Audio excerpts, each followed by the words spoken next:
नाशिक रोडला बारदानाचे गोदाम आगीत भस्मसात, लाखोंची वित्तहानी. नाशिक रोड देवळाली कॅम्प प्रेसच्या अग्निशमन दलाकडून आगीवर नियंत्रण. घटनास्थळी बघ्यांची प्रचंड गर्दी, घटनास्थळी पोलीस दाखल. सोमवार दिनांक 6 मे 2024 रोजी सकाळी 9:45 वाजेच्या सुमारास नाशिक रोडच्या सुभाष रोडवरील बारदानाच्या लाकडी गोदामाला भीषण आग लागली होती. त्यामुळे संपूर्ण नाशिक रोड परिसरात एकच खळबळ उडाली होती. आगीचे निश्चित कारण समजू शकले नाही, मात्र या अग्नितांडवात दुकानदारांचे लाखो रुपयांचे नुकसान झाले आहे. सुदैवाने जीवितहानी झाली नाही. परिसरातील 9 दुकानांना आगीची झळ बसली.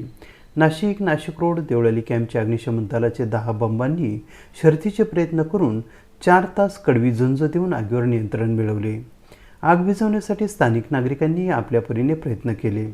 नाशिक रोडच्या वंदनीय बाळासाहेब ठाकरे रुग्णालय, बिटको हॉस्पिटलजवळ जुने कोर्टाच्या मागील बाजूस आनंद कॉम्प्लेक्स समोर सोमनाथ बाबा चाळ आहे. तेथील अनवर उमर खान, सुकडू उमर खान बारदानवाले यांच्या बारदानाच्या गोदामाला सकाळी 10 वाजेच्या सुमारास आग लागली होती. त्यामुळे या भागातून धुराचे लोट बाहेर पडत होते. त्यामुळे परिसरातील नागरिकांची एकच धावपळ उडाली. आग लागल्याचे समजताच तातडीने अग्निशमन दलाला खबर देण्यात आली. नाशिक महानगरपालिका मुख्यालयाचे 3, नाशिक रोड अग्निशमन दलाचे 3, देवळाली कॅम्पचे 2 तर प्रेसचे 2 बंब, अग्निशमन दलाचे 10 बंब घटनास्थळी दाखल झाले होते. जवानांनी पाण्याचा मारा करून आगीवर नियंत्रण मिळवले. घटनास्थळी मोठ्या प्रमाणावर बघ्यांची गर्दी झालेली होती. त्यामुळे अग्निशमन दलाला अडचणींचा सामना करावा लागला. पोलीसही घटनास्थळी दाखल झाले होते.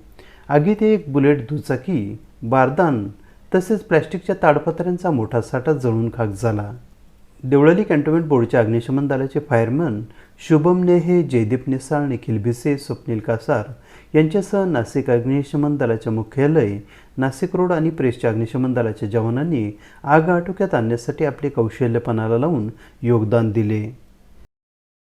AB न्यूजसाठी प्रमोद रहाणे, नाशिक रोड, नाशिक.